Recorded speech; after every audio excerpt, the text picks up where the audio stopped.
Consideration of pre-fault load current.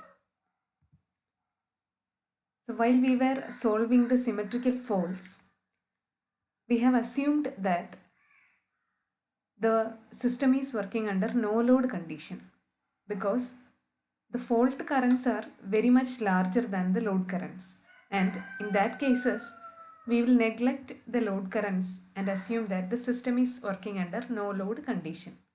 So we have neglected load currents while doing the symmetrical fault analysis.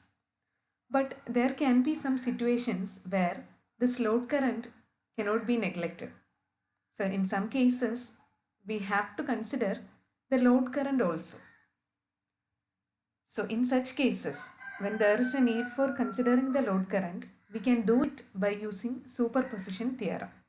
The effect of both load current and fault current can be included in the problem by using superposition theorem. And in case of symmetrical fault analysis where load currents are not considered, we have assumed that the voltage at all points of the system is 1 angle 0 per unit. As no current is flowing through the system, under that condition we can assume the pre-fault voltage at all the points of the system as 1 angle 0 per unit. But when we consider the load current, due to the flow of load current, voltages at different points of the system will depart from 1 per unit.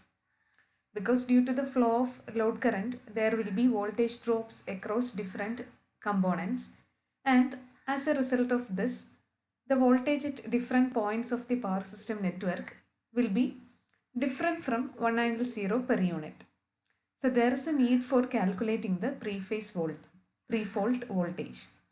So pre-fault voltage at all the points needs to be calculated when we are considering the load current also. And total current at any point of the system is then will be the load current and fault current sum. The phasor sum of load current and fault current. So we are considering both load current as well as fault current. So in this case, the total current at any part of the system, the total current through any component will be the phasor sum of load current and fault current. So let us consider an example. So a generator is connected to a motor through a transmission line. So this is a generator, this represents the motor, and this reactance represents the transmission line. And suppose a fault occurs at this particular point. At the generator terminals, there is a fault at the generator terminals. Then we know that the fault current will flow towards the fault point from all the remaining parts of the system. So from the generator, a fault current will flow towards this fault point, and from the motor also fault current will flow towards the fault point. So fault current supplied by the generator is denoted as IFG, and fault current supplied by the motor is denoted as IFM.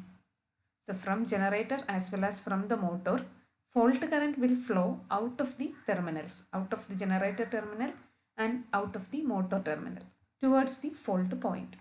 Now, load current always flows from the generator to the motor.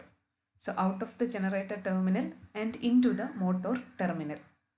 So when we are calculating the total current of the generator, the total current will be the phasor sum of fault current and load current. Because in case of a generator, both fault current as well as load current flows out of the generator terminals.